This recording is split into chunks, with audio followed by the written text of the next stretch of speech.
ọbalọra eji m egwu nwa wee na-ekene native doctor ọfọma ndụka chief priest ụdị eziokwu Chineke ga-adị onye ide atọ onye obodo na-ede atọ okwu ide atọ n'otu ka a mụrụ na mmanwụ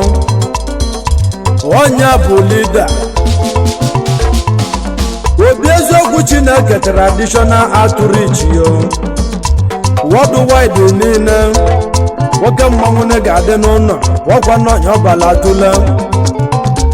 anụmogolioto ndị mmelite ejela ozi obi eziokwu Chineke bịa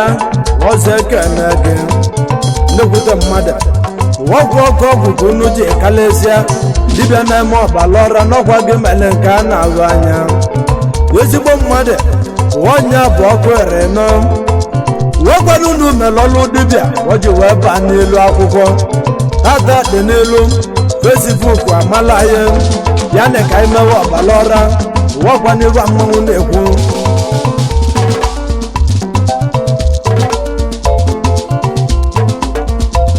eji m egwu